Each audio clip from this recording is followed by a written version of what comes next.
So thanks for joining us. This is our first parent coffee for the upper school this year, even though it's 7 weeks now into the first quarter. We're nearing the end. Let's see on what date. October 16th will be our final day of the first quarter. And it feels like we've done a number of these. So if you have attended some of our other events, thank you for joining us again.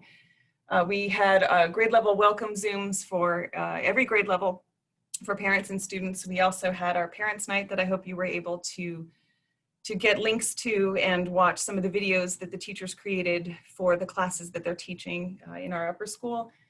And so we have the same members of our panel returning because these are all of our administrators in the upper school that meet with your students and have encounters with them every day. So I will just introduce them briefly, talk about a few things that I wanted to mention, and then the chat is open for any of you who would like to enter questions into the chat. Actually, it's the Q&A, excuse me, the question and answer. We're not utilizing the chat for this one. So please enter the Q&A and ask any questions and I will direct them to the right people. So again, welcome. Let's see, I don't know what the order is on your Zoom screens, but joining us are Michael Hallman and Melissa Lustig, our co-directors of college counseling. So they will be able to answer any questions you might have about what's happening in the world of college counseling. Mr. Ron Keogh is on your screen. He is our Dean of Students in the upper school, and he handles all of our student activities, student conduct, and advisory. He also teaches our student leadership class. And then Allie Hirsch is in charge of counseling and student supports. And she's also doing a lot with our remote learners this year, so she's our contact person for that. And Mr. Claude Grubert is our athletic director, and he's in charge, of course, of our athletics, PE, and human performance program. So if you have any questions in that regard. And then the one person that I wanted to join us but couldn't because she's teaching a class currently is Kim Jacobs. And she is our athletic trainer, but she's also our pandemic coordinator this year. And she will be handling and is handling our COVID protocols, our testing, handling any research updates and communication. And so I wanted to talk a little bit before we get into the panel and into the Q&A and mention first the email that I sent out yesterday afternoon about the fact that we have 2 students, upper school students, that have had and reported positive tests in their homes. And what this means is that at the time that they informed us, the students themselves were not positive, but were kept at home. And so that's what we've asked our families to do. So I appreciate very much that our families have communicated with us. We've done everything that we need to do as regards safety, and I am keeping my word, of course, in talking about communication being incredibly important, and so communicated that information to you. And so it does kind of come down to us being as well more cautious than is recommended, and being very communicative and open about this situation. And so if you have any questions about that, certainly I will answer them if I can. And again, in my email, we want to respect everyone's privacy. And we also are asking that you trust that we are doing everything that we can. As I mentioned at the beginning of the year, before school even opened, we are really operating under the assumption that COVID exists in this building, that if we tested everyone right now, that someone would come up positive. And so I've asked teachers to operate under the guidelines, essentially, and under the idea, the assumption that everyone has COVID. And so we're asking our students to be incredibly cautious and take precautions, and our faculty as well. And so remember that we do have these protocols in place. We have the thermal scanning when the students walk in the morning. We have the COVID questionnaire when they walk in. We have them sitting 6 feet apart minimum in every classroom when they're in any space for an extended period of time. We have them walking in one direction in the hallways.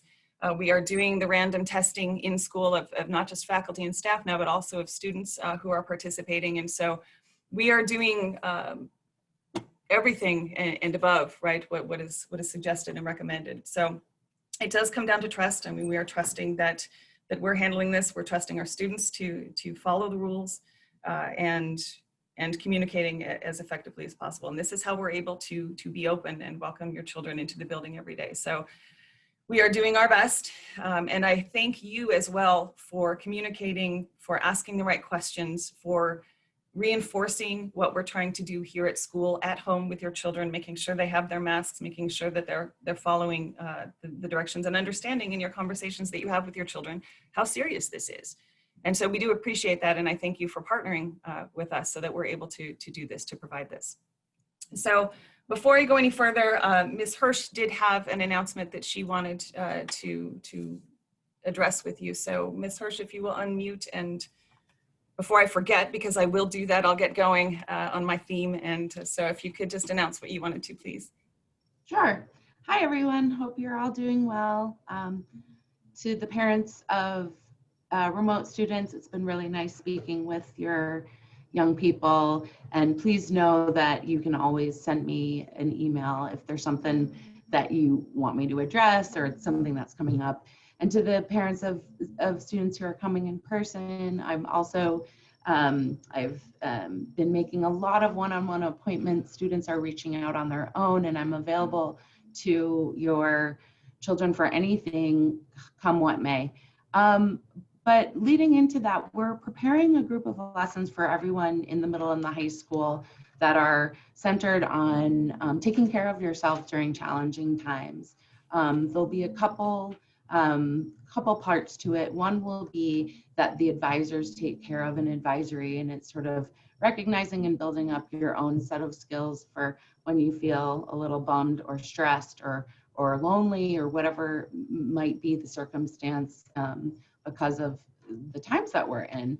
Overall, the students responded to a little "how are you doing" survey with pretty positive results, which is really really encouraging. Most of our young people in the buildings are saying and at home are saying they feel connected, they have a sense of community, and they know that they have a person they can turn to if they ever need.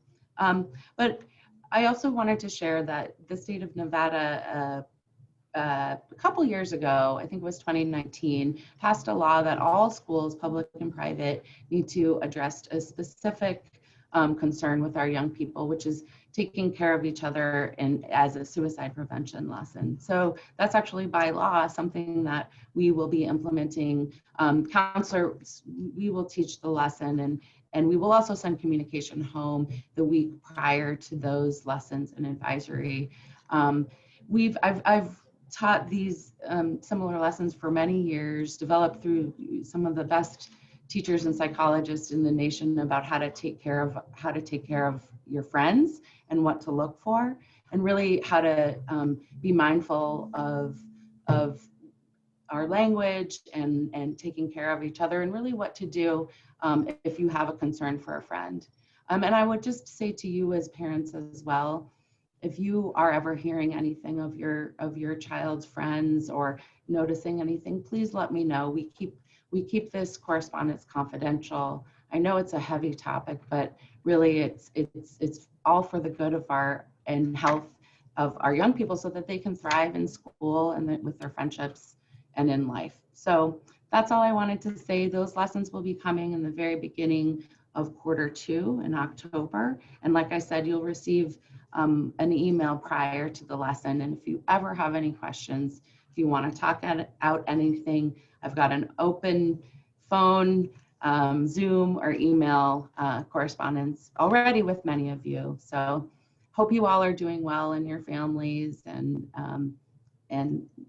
call me or email me, no texting, anytime. All right, thanks. Ellie, there are a couple questions in the chat here that pertain to what you're mentioning. So one is will the sessions with you be confidential? But I think you're talking about sessions that are group sessions, correct? Well, so we're going to teach confidential.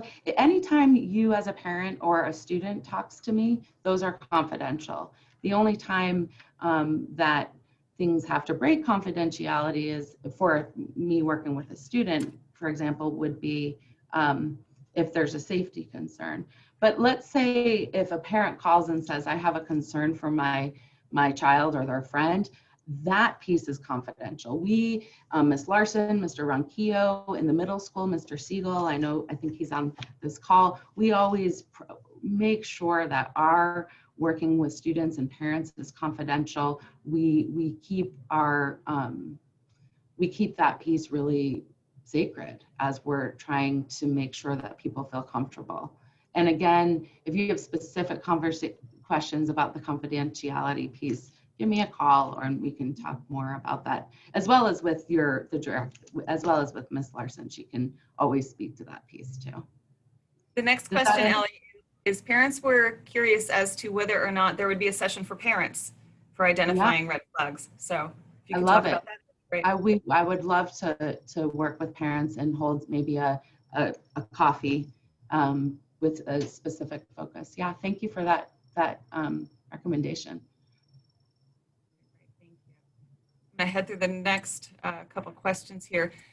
A number of you, and I got some of these emails yesterday after my email went out to families, are curious as to if we can further narrow down essentially the identity of the students whose parents or family members who live in the home were tested and came back positive. And the answer is that I can't, and it doesn't, frankly, it's not going to necessarily matter. And I know as a parent, my first reaction would be, I want to know if the student who has a family member in the home has been in contact with my student. And the assumption has to be that yes, and that we're doing everything still, wearing the masks and constant hand washing and disinfecting surfaces in order to mitigate any risk.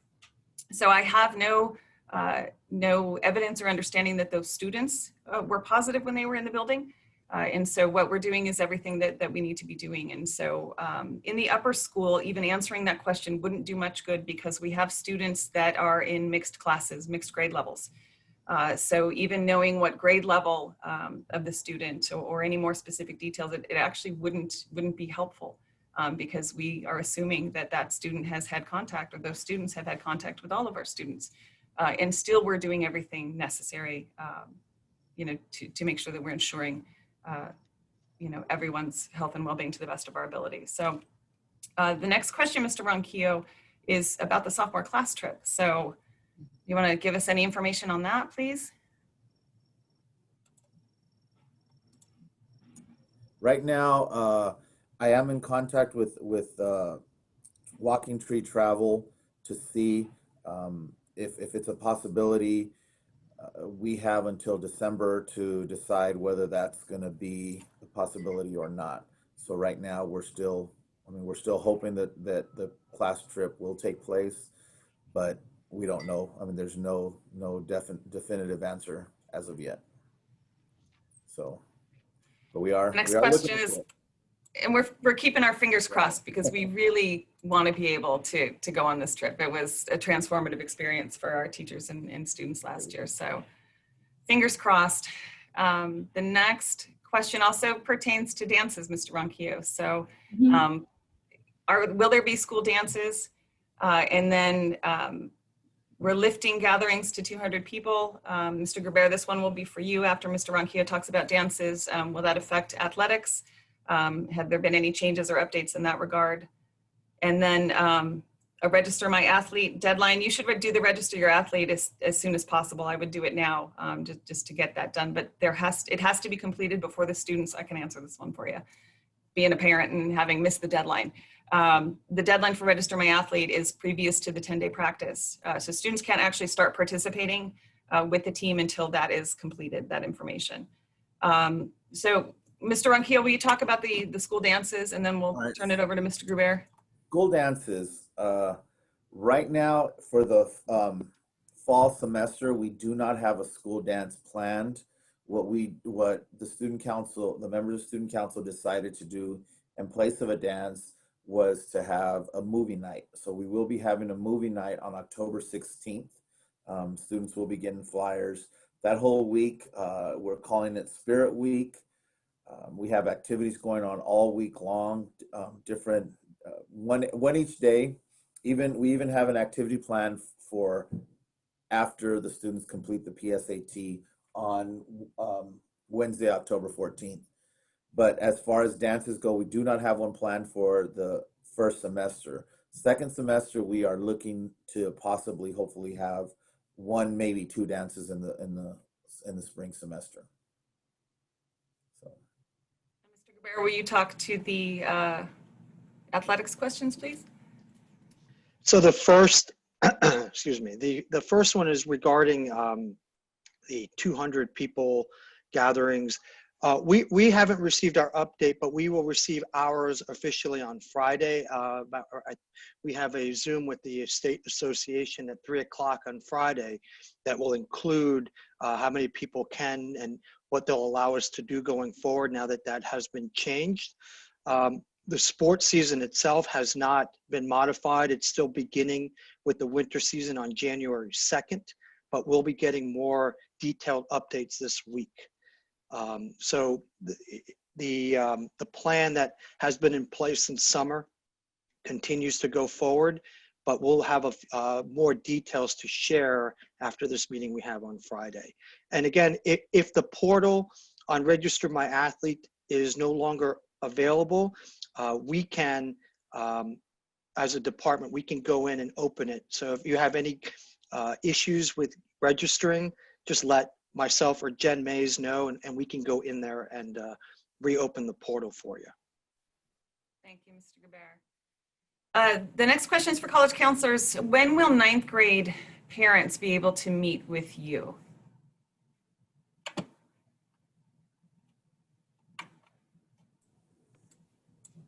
Is that Mr. Hallman? Great question. There We you go. actually do have a 9th and 10th grade evening program coming up. I'd have to check the exact date of that, but we're happy to meet anytime. Obviously, right now we're mostly focusing on our seniors, and next in line are our juniors. But we realize that it's important to develop a 4-year plan, and we are happy to entertain conversations and meetings. We just ask that you please be patient with us as we find time in our schedules, but feel free to reach out. And we're always open. Our doors and offices are always open to conversations. Yeah. Well, and since this year we are doing things via Zoom, we'll say our virtual doors are always open. So, Right. sorry, Mr. Hallman, did I cut you off? Did you want to say something? No, I here? was just going to say, yes, definitely. Please let us know. We're happy to meet with you virtually.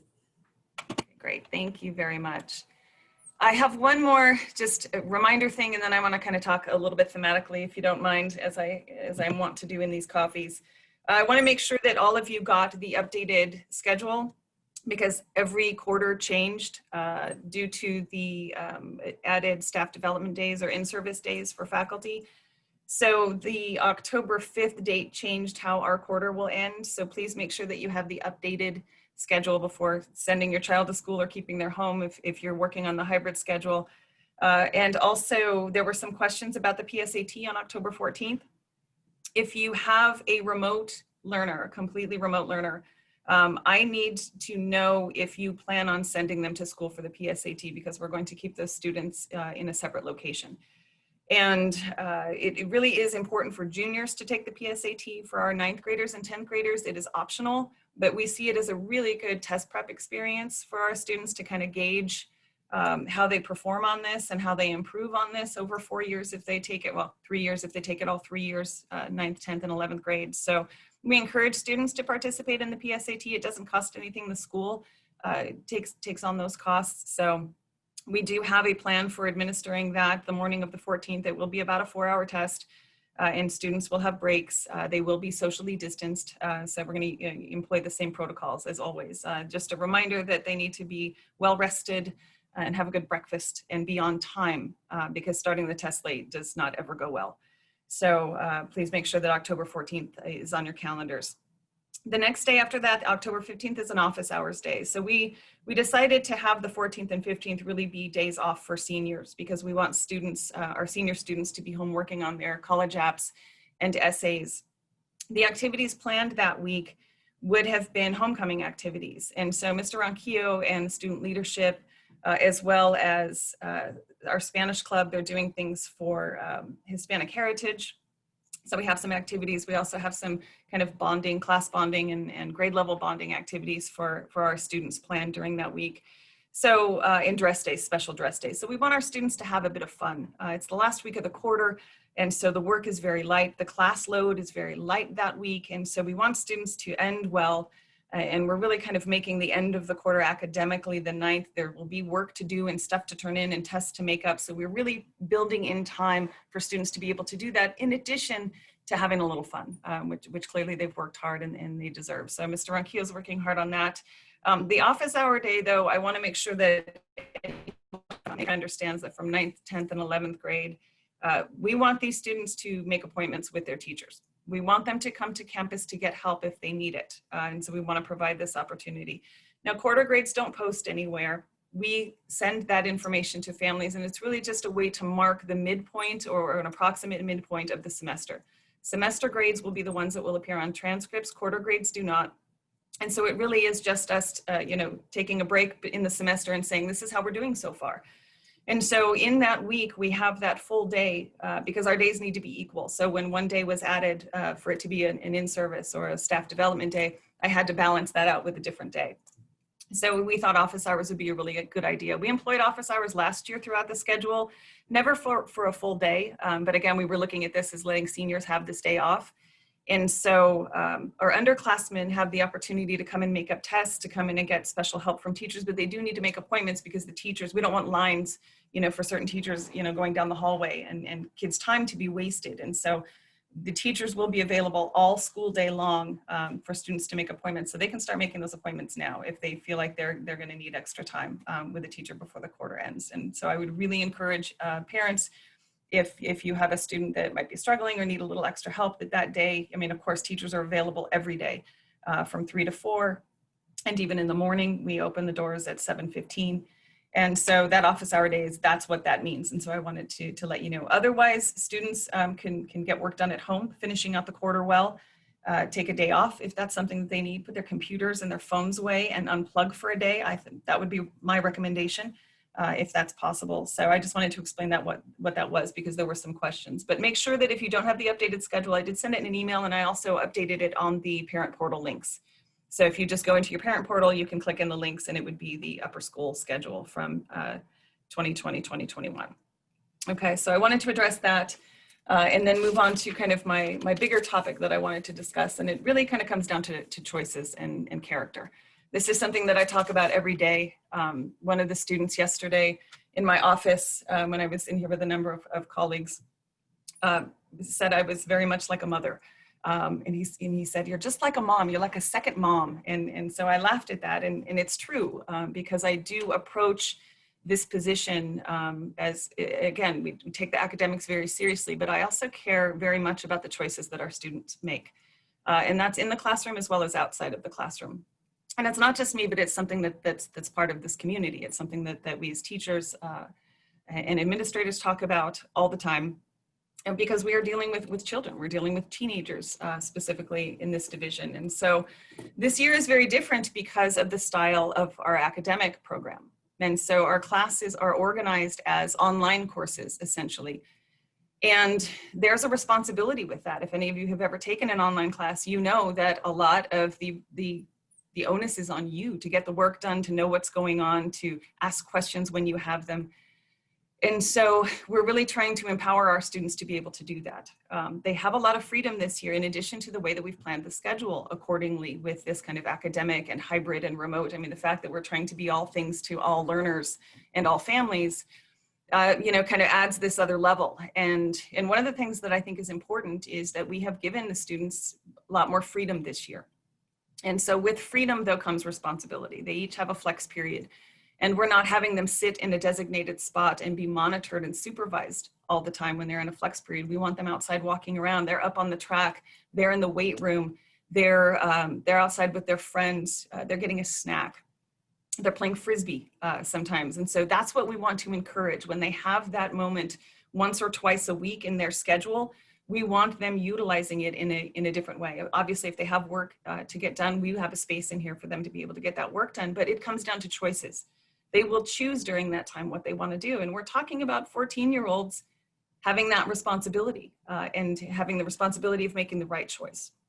In addition, this is also part of the academic issue, because with online classes, with our students using the computers so much and so dependent upon technology, they also have a responsibility to make sure that they're being, that they're employing academic integrity, right? That the work that they submit is their own, that they're not tempted to go on the internet to find answers, that they're not collaborating in a way that we're not encouraging students to collaborate. And so we really, we have to test our students a little bit. We have to give them the opportunity to fail.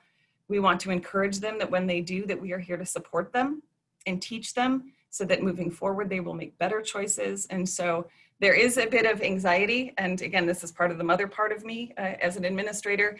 I am anxious when students have freedom because I'm afraid that they're going to make the wrong choices, but I also expect it. I know that it's inevitable. And I also am glad that they're doing it here with the supportive community that they are members of, because we will be here to lead them in the right direction, to pick them up when they falter, and to educate them, not just academically, but also as regards the choices they make and their character.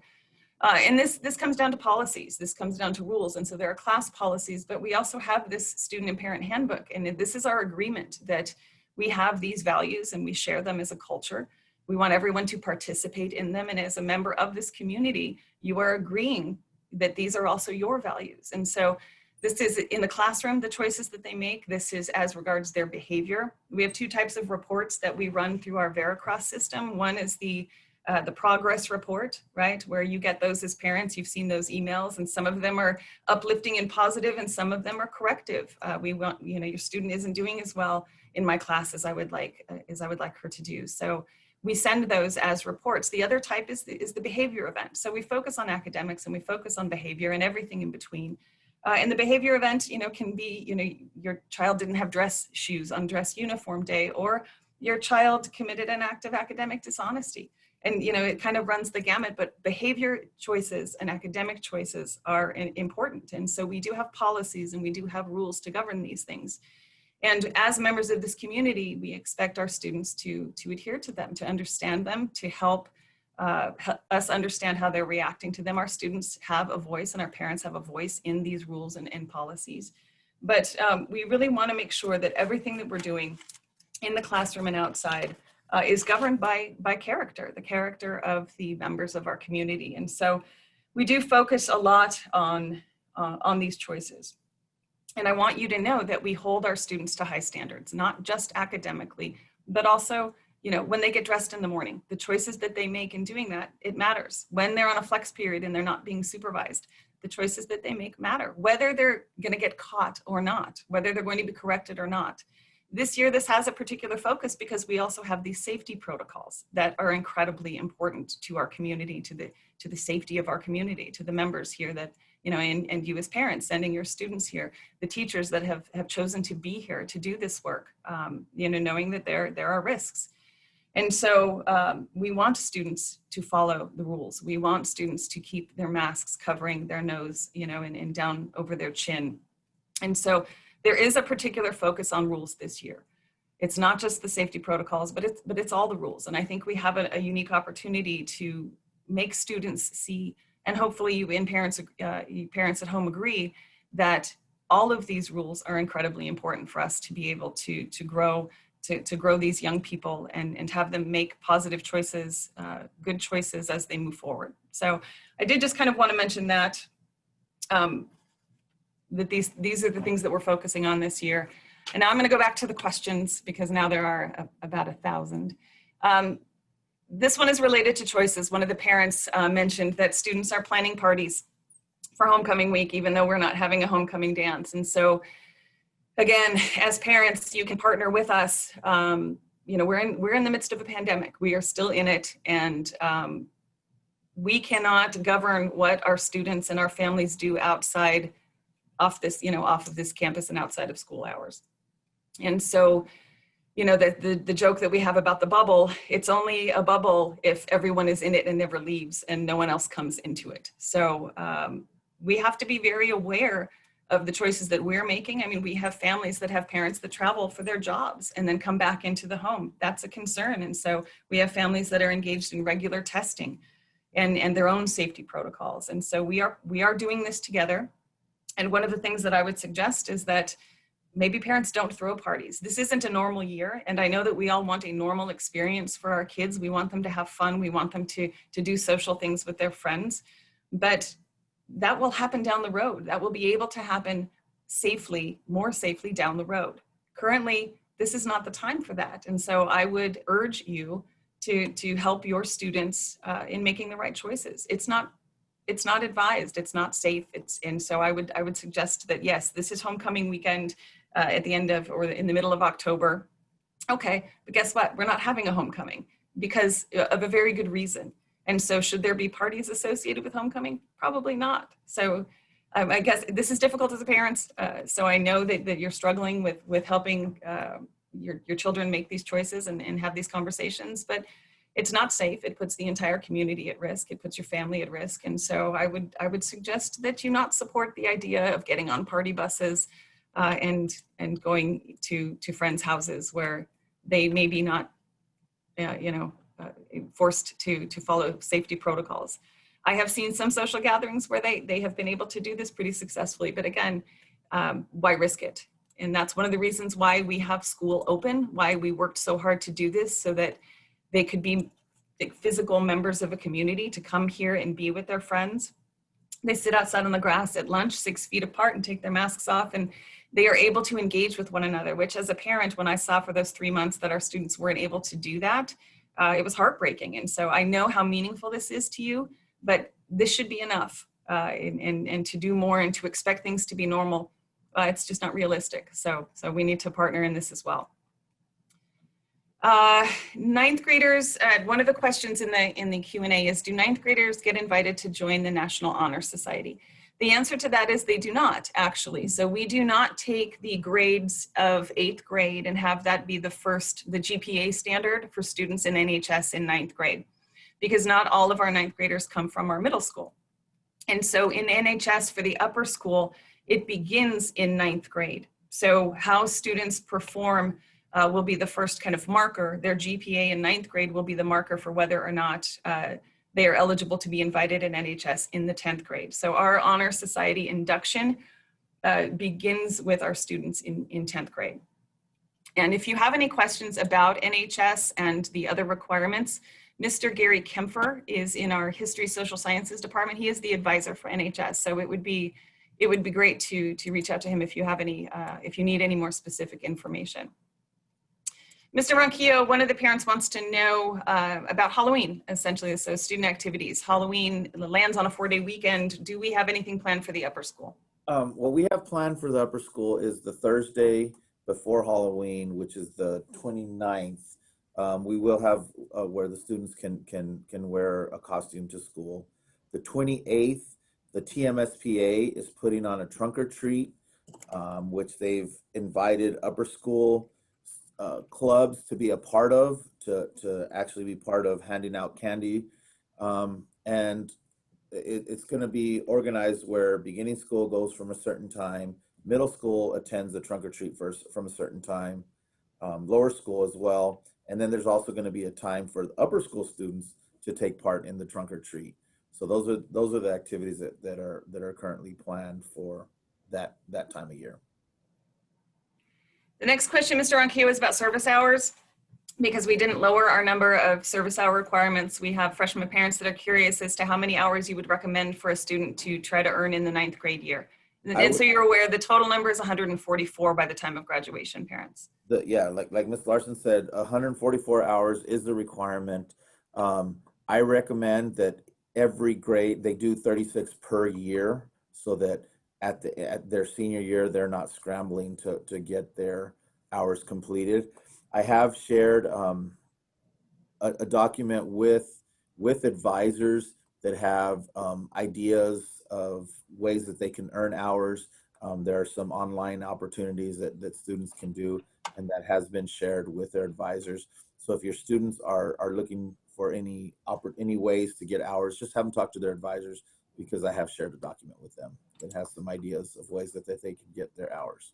But it is recommended that they do, by the end of their freshman year, they should have 36 hours. Thank you, Mr. Ronquillo. As regards service hours too, things are a little bit different this year. We have been pushing in the last couple of years to encourage our students to earn more and more of their hours off campus.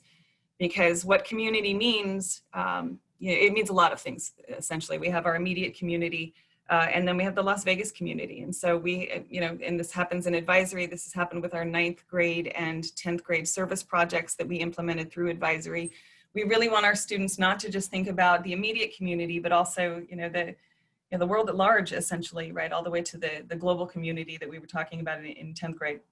And so this year is a little bit different because we don't have as many opportunities to do meaningful service, which we define as hands-on, that there are actual encounters and relationships built with our students and members of the community. So the COVID, protocols make this very difficult, but Mr. Ronquillo is working very hard. He's even partnering with our lower school to have our students do some kind of tutoring with local organizations. If students can Zoom with people, the elderly in homes that need technology assistance or that have technology in their residences, that we could communicate with them, with some kind of supervision. But we have our student groups trying to do things. Key Club is doing a number of things this year just to try to support our own community. So things have kind of, we expanded and now we're kind of retracting a little bit. And so that's okay. So we are looking for meaningful ways for our kids to do service because it's even more so important now. But our students are smart and they're creative, and we're really asking them to take on this challenge and think of ways that they can continue to help members outside just our Meadows community with the restrictions that we have. And so knowing how smart they are, I imagine that these clubs and organizations that we have here on campus are going to figure this out. So, Ms. Marston, can I add, sure. if you have come across any service opportunities, please share them with me so that I can share them with other students, because I mean, some of the opportunities, like Ms. Marston said, are limited.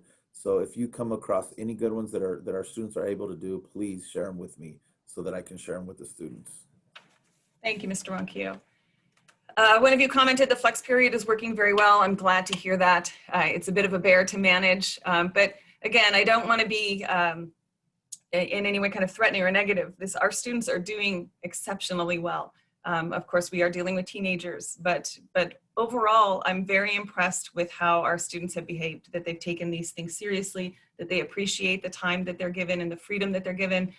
So many of them are being responsible and handling it and appreciating it. And I'm very proud of these kids, frankly, and their behavior. So again, if they step out of line a little bit, we'll get them back in line, and we appreciate you partnering with us in that endeavor, knowing that we do have to do this together. There are days that we might see your children face to face more than you're seeing them in your own home. And so we know how important this is. And so I appreciate your support. And so, Mr. Ronquillo, there's a suggestion here about National Charity League, that they have a number of opportunities. And so thank you for that information. And I think we're working with them as well. I have a number of our faculty members, in fact, that are members of that organization. So that's a great recommendation. Thank you. And then, is it possible, one of the questions here in the chat is it possible to set up a parent conference during office hours? And the answer to that is yes, of course. Teachers are generally busy from 7:30 in the morning all the way through until around 3 o'clock. So they don't have a lot of free time during the day to actually have a conference with a parent and a student. And so we have kind of dedicated the time after school between 3 and 4 for teachers to be able to do that. They also, some of them have made themselves available in the morning, but generally they do that to help students, because we open the doors at 7:15 because we don't want all the students cramming and bottlenecking into the entrance to the upper school because of our safety protocols.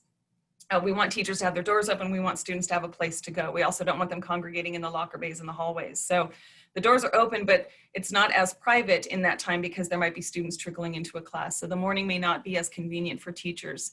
But from 3 to 4, we have asked teachers to be available in their classrooms to students. I sent an email about that recently where I'm asking you as parents too, if you have a student that is struggling or has a question, communication is always a possibility, whether it be in person or via email or through Canvas. Or through Veracross. And so in the afternoons from 3 to 4, as teachers have a number of Zoom meetings, they're working with their remote students as well. And so they do have some obligations there. But of course, if you're a parent and you want to meet with the teacher, and I suggest, because we're dealing with 14 to 18-year-olds in this building, I always suggest that, different from how it's been maybe in other divisions and other years, that we include the students in these conversations. It's incredibly important. I mean, look at your 14-year-old if you're a freshman parent. They're going to be driving in the next year, year and a half. So that's a huge responsibility. And so we want them in the upper school to begin to take ownership of their behavior and their academics and their choices and, you know, and their grades essentially. And so if you would like to set up a meeting with the teacher, I would encourage you to include your student in it as well. So 3 to 4 might be a perfect time to be able to do that.